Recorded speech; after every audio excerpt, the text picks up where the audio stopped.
Principal মাওলানা Habibur Rahman, principal মাওলানা হাবিবুর রহমান।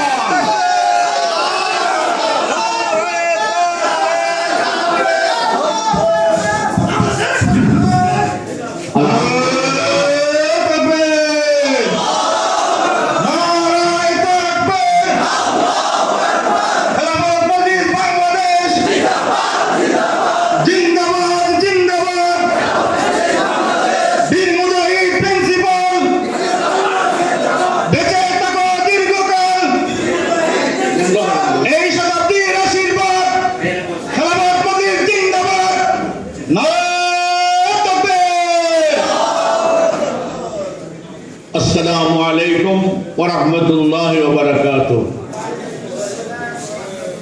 أما بعد فأعوذ بالله من الشيطان الرجيم. بسم الله الرحمن الرحيم. يريدون ليطفئوا نور الله بأفواههم والله متم نوره ولو كره الكافرون.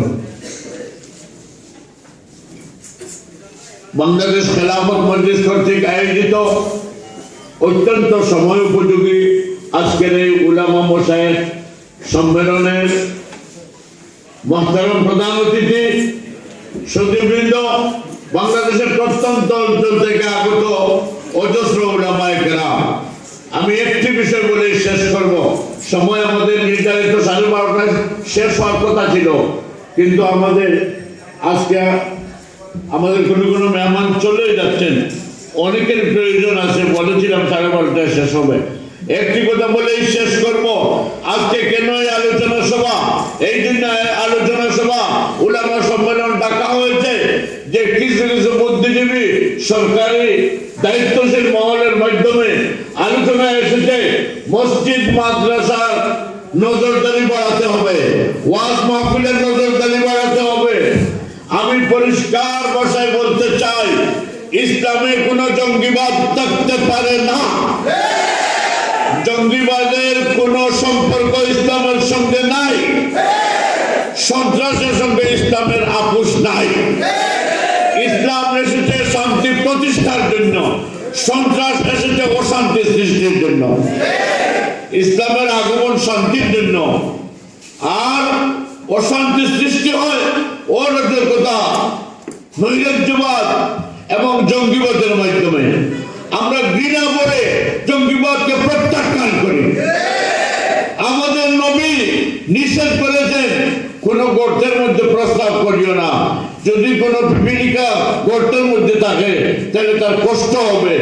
যে নবী উম্মতকে একটা পিঁপড়াকে মারতে নিষেধ করেছেন, সেই নবীর উম্মত মানুষ হত্যা করতে পারে না। আজ যেখানে অস্ত্রের যন্ত্রণানি, বিশ্ববিদ্যালয় দেখুন, কলেজ দেখুন, পুলিশের মহাপরিদর্শক তিনি কি বললেন, কওমি মাদ্রাসার উপর নজরদারি করতে হবে। আমার বুঝে আসে না, কত পুলিশ আহত হয়েছে ইউনিভার্সিটিতে, কত পুলিশ নিহত হচ্ছে ইউনিভার্সিটিতে। বিশ্ববিদ্যালয়ের চ্যান্সেলরের বাসভবন অফিস রক্ষা করার জন্য কত পুলিশ বিনোদন রজনী কাটায়, তাদের ঘুম হারাম, পুলিশের ঘুম নাই সালানে হেফাজতের জন্য। কিন্তু কোন আলিমের জন্য পুলিশ লাগছে? কোন আলিমের জন্য পুলিশ লাগে? কোন মাদ্রাসায় আপনারা সন্ত্রাস দেখেছেন? এখনো বাংলাদেশে যে পরিমাণ শান্তি আছে তা একমাত্র আলিম উলামার অবদানেই আছে। আমি দেখেছি লন্ডন, ইউরোপে 400 মানুষের মাথায় একজন পুলিশ থাকে, আর বাংলাদেশে 10-20 হাজার মানুষের মাথায় একজন পুলিশ নাই।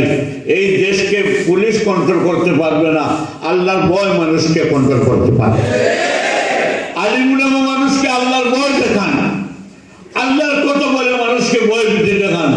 এই জন্য আমাদের মাঠে কৃষকের ফসল পড়ে থাকে, কেউ চুরি করে না, একমাত্র ওয়াজ নসিহতের বরকতে, কোন পুলিশের বরকতে নয়, কোন সরকারের বরকতে নয়। আল্লাহর কোরআন শুনে শুনে টঙ্গীর বিশ্ব ইজতেমায় লক্ষ লক্ষ মানুষের ইজতেমা হয় ওয়াজ শোনার জন্য। প্রধানমন্ত্রীও আছেন, বিরোধী দলীয় নেত্রীও আছেন, সেখানে কোনো সন্ত্রাস হয় না, কোনো জঙ্গিবাদী দেখা যায় না। সুতরাং আমার একটাই কথা, আমার নবী যে দিন শিক্ষা দিয়েছেন সেই দিন ইসলামে জঙ্গিবাদ এবং সন্ত্রাসের কোনো অস্তিত্ব থাকতে পারে না। যারা জঙ্গিবাদী তারাই অশান্তির নায়ক। এই জন্য বলতেছিলাম, আমার সরকার বলেন জঙ্গিবাদ নির্মূল করা যাচ্ছে না, সন্ত্রাস দূর করা যাচ্ছে না। আমাকে জিজ্ঞেস করুন কিভাবে সন্ত্রাস নির্মূল করবেন, জঙ্গিবাদ কিভাবে খতম করবেন, আমাকে জিজ্ঞেস করেন।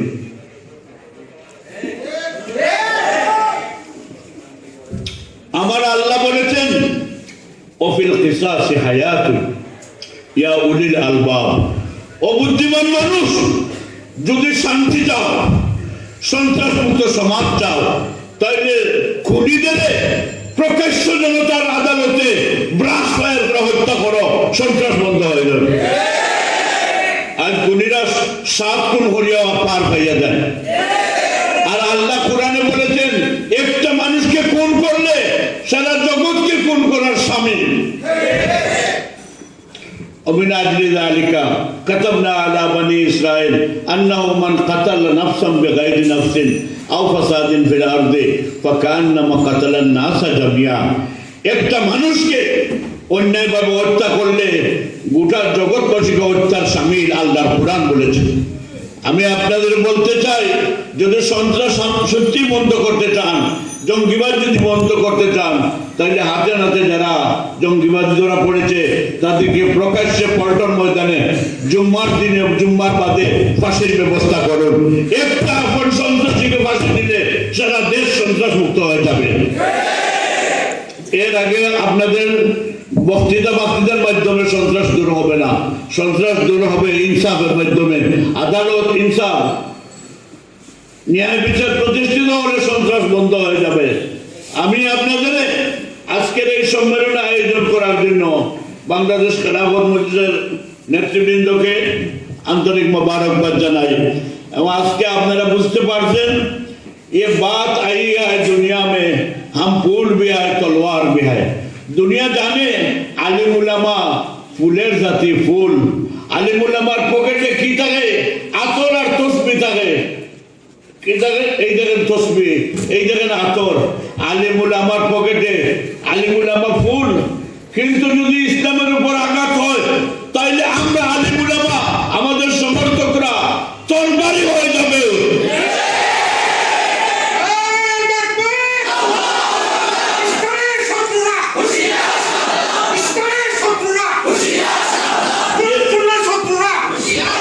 ये बात आई है दुनिया में, हम फूल भी है तलवार भी है, ये बुज़ में जहाँ महकाएंगे या खून में नहा के दम लेंगे।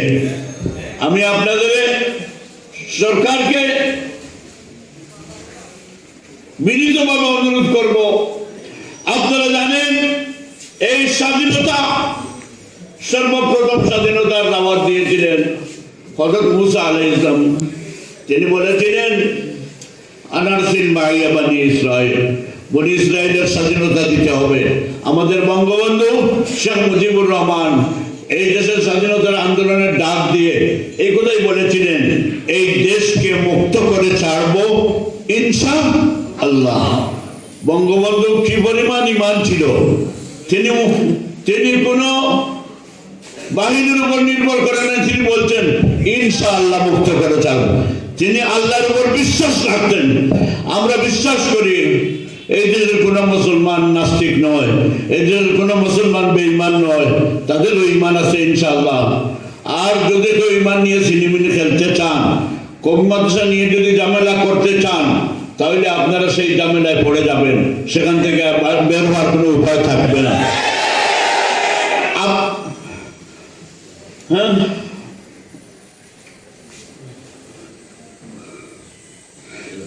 खिलौना समझकर बर्बाद न करना, हम भी किसी के बनाए हुए हैं। আমরা আলিমুল আমাদের আপনারা খেলনা মনে করবেন না যে মোল্লাদের এটা কথা বলিয়ে গায়েল করব, আমাদের আপনারা গায়েল করতে পারবেন না।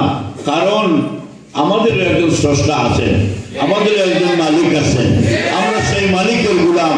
क्यों ना समझकर न बर्बाद करना हम भी किसी के बनाए हुए। আমি আপনাদের অশেষ মোবারকবাদ জানিয়ে আগামী দিনের জন্য প্রস্তুতি গ্রহণ করার উদাত্ত আহ্বান জানিয়ে আমার সংক্ষিপ্ত বক্তব্য এখানে শেষ করছি। আসসালামু আলাইকুম ওয়া রাহমাতুল্লাহি ওয়া বারাকাতুহু। আমরা একটু বসি। আলহামদুলিল্লাহ